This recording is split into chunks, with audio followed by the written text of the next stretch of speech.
বলে না, যত পাই তত খাই পেট নাহি ভরে, অথবা দামোদর শেঠের যে কবিতা, সেই রকমই আমাদের অবস্থা। যত দেখছি তত দেখতে ইচ্ছে করছে।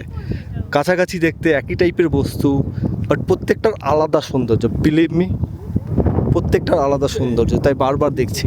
আর আমি প্রত্যেকবার গাড়ি থেকে নামার সময় মাইকটা নিতে ভুলে যাচ্ছি। অ্যাজ এ রেজাল্ট প্রচণ্ড পরিমাণে হাওয়ার শব্দ হচ্ছে, বুঝতে পারছি আপনাদের শুনতে অসুবিধা হচ্ছে।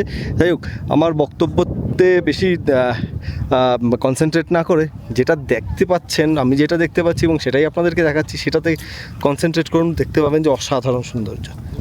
ও এইটার ভেতরটা দেখো, ওইটা তুমি তুলতে পারো, কালকে তুলতে পারোনি, আমি তো। হ্যাঁ, এটা সিমিলার কিন্তু কালারটা। দাদি দেখো নিচ থেকে কেমন করে বাবলস গুলো। দাদি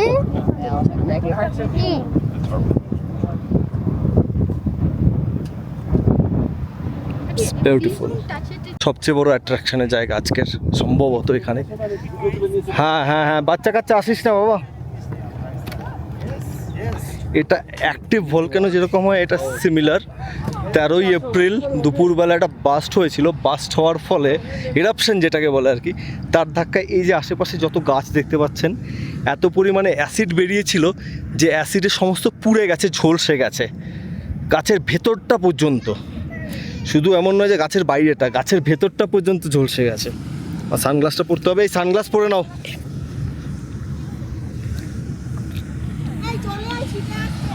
হ্যাঁ, দারুণ দারুণ, খুব কাছে। আমার গায়ে জলের ছিটা আসছে, আমি জানি না অ্যাসিড পড়ছে না ভগবান জানে কি পড়ছে। এবার এটা কাছে গিয়ে না দেখার ভুলটা করতে পারলাম না, বা ছাড়তে পারলাম না লোভটা। পেছনে যাই, চিৎকার করছে সবাই।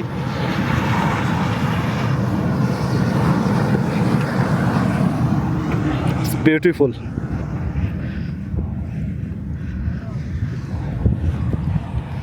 I want to take some.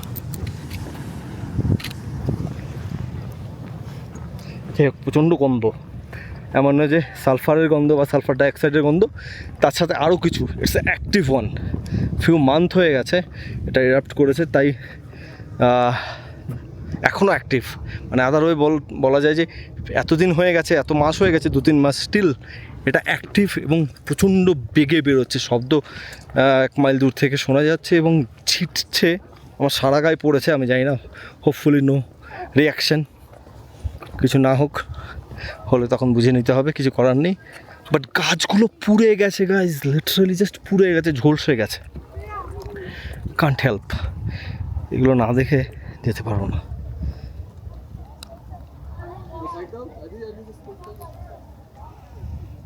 অসাধারণ অসাধারণ। আমরা ভলকানো ইরাপশান যেটা দেখেছি হচ্ছে টিভিতে, নিউজে, ইত্যাদি ইত্যাদি, বাট সেটা যে কত ভয়ঙ্কর হতে পারে, এইটা সামান্য গেইজারের একটা ইরাপশান থেকে বুঝতে হবে আমাদেরকে, যে আশেপাশে সমস্ত কিছু মরে গেছে।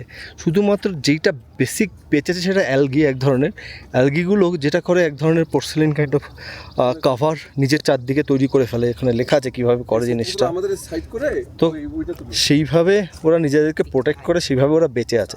ইনফ্যাক্ট যেখানে বেঁচে আছে সেটা একদম মেইন যেটা অ্যাসিডের ইরাপশান হচ্ছে সেই জায়গাটা নয়, একটু দূরে গিয়ে যখন এটা একটু ডাইলিউট হয়ে যাচ্ছে, একটু ইস্যু হয়ে যাচ্ছে, যেমন এই জায়গাটা একদম অ্যাসিডের হাই অ্যাসিডের, এখানে কিন্তু নয়, বেঁচে আছে ওই দিকটাতে, ওই যে বোর্ডওয়াক তার ওপাশটাতে বেঁচে আছে। ওই জায়গাটায় যেতে যেতে ডেফিনেটলি অ্যাসিডের পরিমাণটা কমে যায়, ডাইলিউট হয়ে যায়। তো বাট সত্যি যত দেখছি তত মন ভরে যাচ্ছে। যাতা অসাধারণ। বড় গাইজারটা থেকে একটু এগিয়ে এসেছি, যেখানে দাঁড়ানো যাচ্ছিল না, অ্যাসিডের বৃষ্টি হচ্ছিল রীতিমতো, আমার গায়ে প্রচুর পড়েছে, বাট কি জানি না কিছু হবে কিনা রিয়াকশান, আই ডোন্ট নো। যাই হোক, সাফোকেশন হচ্ছে ওখানে, অ্যামোনিয়ার প্রচণ্ড গন্ধ, সালফার ডাইঅক্সাইডের প্রচণ্ড গন্ধ, যারা চেনেন সবাই বুঝতে পারবেন আসলেই। এছাড়া আরও কেমিক্যালস আছে, আরও গ্যাস আছে যেগুলো মানে আইডেন্টিফাই করা মুশকিল। এই দুটোই খুব পাওয়ারফুল ছিল টোটাল কম্বিনেশনের মধ্যে, সেই জন্য গন্ধ শুকেই বোঝা যাচ্ছিলো। তাই একটু এগিয়ে এলাম তাড়াতাড়ি, ওখানে বেশিক্ষণ দাঁড়াতে পারলাম না, কয়েক সেকেন্ড। এদিকেও চারদিকে হচ্ছে লিটারালি। আমরা সেই গ্রিনল্যান্ড, তারপরে ইটালি, সব নানা জায়গায় যে ইরাপশানগুলো হয়েছে তার ভিডিওগুলো দেখেছি, কি ভয়ানক। সেই লেভেলের টেম্পারেচার, সেই লাভা বা কিছু নেই, তা সত্ত্বেও এটা দেখে আমরা অবাক হচ্ছি। এর পাওয়ার, এর ক্যাপাসিটি, মানে intensity, everything is superlative. In simple ওয়ার্ডস। এই আরেকজন বিখ্যাত ফটোগ্রাফার বসে পড়েছে ছবি তুলতে। এই যে মিস্টার ফটোগ্রাফার, কী তুলছেন? এখানে আরেকটা পাওয়া গেছে, সেখানে কাদা বয়েল হচ্ছে, মানে থকথকে হয়ে গেছে। ইন্টেন্সিটি লেভেলটাই আলাদা। এখানে একটা বোর্ড দেখলাম, সেখানে বলা আছে প্রচুর পরিমাণে আর্সেনিক নিঃসরণ হয় এখানে, বেরোয় অসম্ভব পরিমাণে। হ্যাঁ, অসম্ভব জিনিসপত্র। মানে ভলকানোর একটা কি বলবো, একটা সাটেল রূপ এটা, যেখানে শুধু লাভাটা বেরোচ্ছে না, আর বাকি সবই বেরোচ্ছে তার সাথে।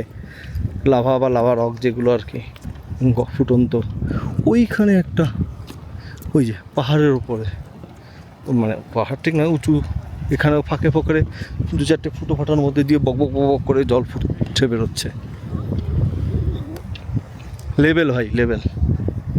দারুণ একটা ভ্যালিতে এলাম, খুব সুন্দর, অসাধারণ সুন্দর। তাই ছোট্ট করে আপনাদের দেখানোর জন্য, দেখার মতো।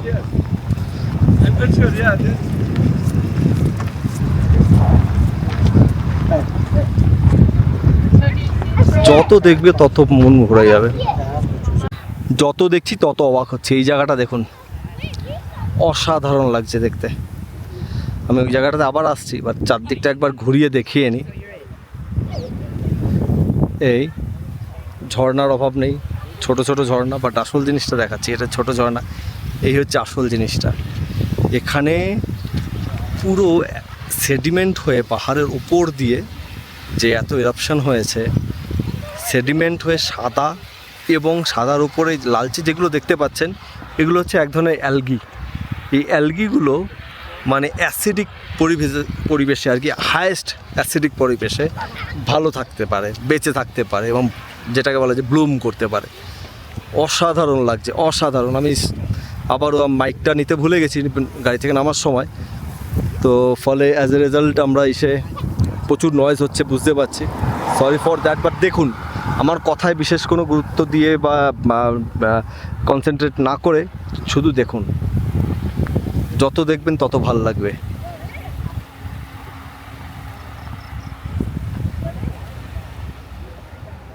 আমরা এটা ম্যামথ বড়টা যেটা আছে, কি নাম, সেটাতে এসছি।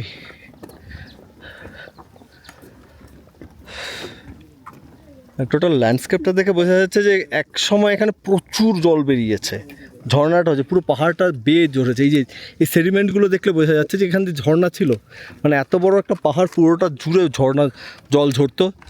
কীরকম ঝরতো তার প্রমাণ রয়েছে এই সামনে, এখনও খানিকটা রয়ে গেছে, খানিকটা জায়গা দিয়ে ঝরছে সেই জায়গাটা এখানে। তো ভেবে দেখুন, এরকম যদি পুরো পাহাড়টা জুড়ে জল ঝরতো, ঝকমক ঝকমক করছে জল, সূর্যের আলোতে রিফ্লেক্ট করে, একটা অস্বাভাবিক সুন্দর জিনিস হতো। আর যেটুকু পাচ্ছি, অবশ্যই এগুলো হয়তো শুকিয়ে গেছে 50-60 বছর আগে, আমাদের আসার অনেক অনেক আগে, শুধু দেখার কোনো চান্সই নেই। আরেকজনের টুপি উড়ে যাচ্ছে। এই হাওয়াটা কিন্তু ভাল লাগছে, বললে হবে না। বা এখান দিয়ে সুন্দর সেই ছোটো ছোটো মাটি পাটেলের মতো এখানে হয়েছে।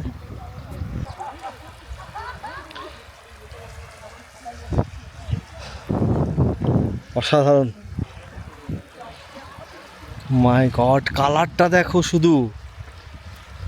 এখানেও কিন্তু অ্যালগি হয়েছে। Just look at this.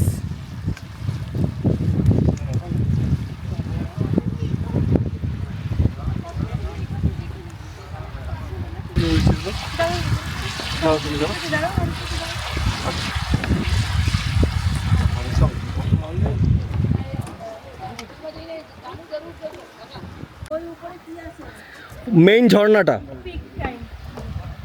যাই হোক, এটার ম্যামথ, সত্যি ম্যামথ, মানে শেষ নেই। যত যাচ্ছি তত দেখছি আরও আছে, আরও আছে। তো এখন এখান থেকে যেটা মনে হচ্ছে, ওই ওপরে যেটা রয়েছে, that is the peak. So we are trying to go there. বাকিরা হাঁপিয়ে গেছে, স্বাভাবিক, এত সিঁড়ি ভেঙে, বেশ গরমও রয়েছে, তো এর মধ্যে যাওয়াটা কষ্টকর। তো let us see.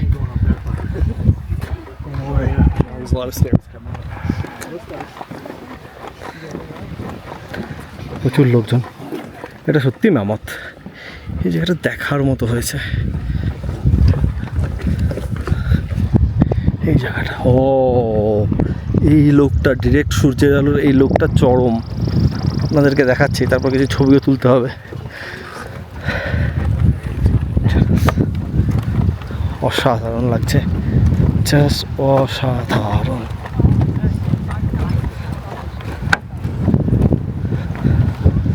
Just beautiful, অসাধারণ। জানি না ক্যামেরাতে কতটা ধরা পড়ছে এটা বলা মুশকিল। খালি চোখে যতটা ধরা পড়ে সাধারণ ক্যামেরায় ততটা ধরা পড়া ভেরি টাফ। বাট এই হচ্ছে যা আমি দেখতে পাচ্ছি। কালারগুলো জানি না কতটা ক্লিয়ার বোঝা যাচ্ছে। এখন মামতের চূড়ায় উঠছি, বাকিরা একটু রেস্ট নিচ্ছে। আমি চট করে গিয়ে একটু ছবি ভিডিও করে আনি, আমারও কাজে লাগবে, বাকিদেরকেও দেখাতে পারবো। সবাই এত কষ্ট করে 1000টা সিঁড়ি ভেঙে কেন উঠছেও পরে, তার কারণটা বোঝা যাবে। লোকে এই কর্নারে ওইখানে দাঁড়িয়ে দম নিচ্ছে, যা গরম। তারপরে এতটা সিঁড়ি ভাঙা, অলরেডি হয়তো 1000 স্টেপস হয়ে গেছে সিঁড়ির।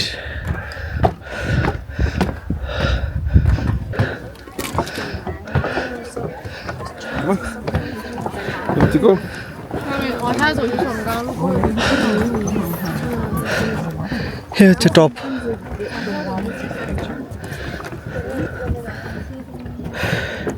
একসময় এখানে প্রচুর জল ছিল, বোঝা যাচ্ছে।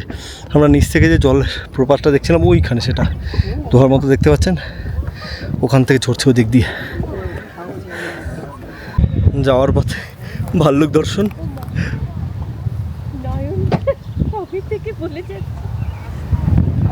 ওই যে কত দেখা যাচ্ছে, আর ও প্রাণের সুখে খেয়ে যাচ্ছে আর আমরা ডিস্টার্ব করছি, তাই না? প্রচুর লোক দাঁড়িয়ে গেছে। হ্যাঁ, ওই বাচ্চাটাকে ওখানে ছেড়ে দিয়ে এখানে নিজে খেতে এসছে, বুঝলি? এর আগে একটা দেখতে পেয়েছি যেটা বাচ্চা, একটু আগে 5 মিনিট আগে। না, সুন্দর জায়গাটা।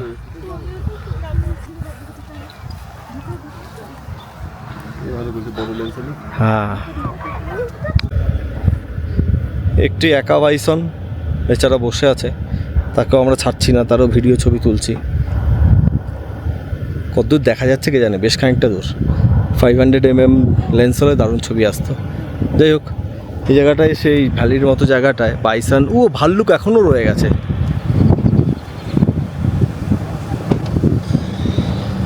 ওই যে ভাল্লুকগুলো এখনও রয়ে গেছে। ভাল্লুকগুলো কি বলছি,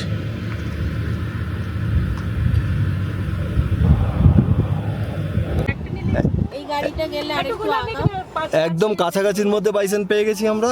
এই সামনের গাড়ির একটা মেয়ে আর ছেলে নেমে দাঁড়িয়ে, সামনে দাঁড়িয়ে বাইসনের ছবি মানে বাইসনের সাথে ছবি তুলে নিয়ে এলো। একটু আগাও, ব্যাস স্টপ।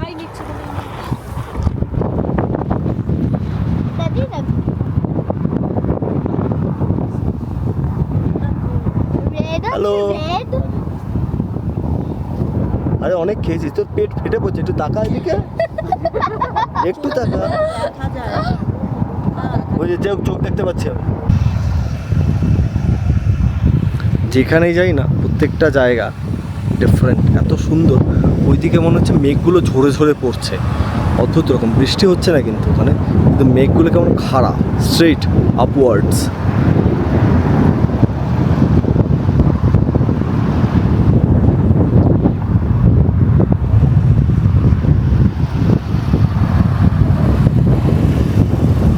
আচ্ছা, গ্র্যান্ড ক্যানিয়নের কথা আমরা সবাই জানি, কিন্তু ইয়েলোস্টোন ন্যাশনাল পার্কের মধ্যে একটা গ্র্যান্ড ক্যানিয়ন আছে, যেটাকে বলে হচ্ছে গ্র্যান্ড ক্যানিয়ন অফ ইয়েলোস্টোন। এবং এর সামহাউ কানেক্টিভিটি আছে অরিজিনাল গ্র্যান্ড ক্যানিয়নের সাথে, বলে, আমি জানি না ঠিক। খাদটা দেখা যাচ্ছে বেশ লম্বা, that is call the grand canyon of Yellowstone. যাই হোক, আমি মানে খুব বেশি কথা বলতে পারছি না এই ভিডিওগুলোতে, কারণ হচ্ছে ম্যাক্সিমাম সময় এত হাওয়া থাকছে, তার জন্য আমি যে কথাগুলো বলছি আদৌ শোনা যাচ্ছে কি না বা শোনা যাবে কি না এইভাবে, বাট আপনাদেরকে দেখানোটাই আমার মেইন উদ্দেশ্য। যে কত সুন্দর প্রকৃতি আমাদেরকে অনেক কিছু দিয়েছে, শুধু আমেরিকাকে নয় সারা পৃথিবীর সমস্ত দেশকেই নানাভাবে দিয়েছে, ইন্ডিয়াকে থেকে ভরে ভরে দিয়েছে, কিন্তু আমরা সেভাবে তার লালন পালনটা করতে পারছি না। যাই হোক, আজকের ভিডিওটা এই পর্যন্তই রাখছি, দেখা হবে পরের ভিডিওতে। ভালো থাকবেন, ভালো রাখবেন।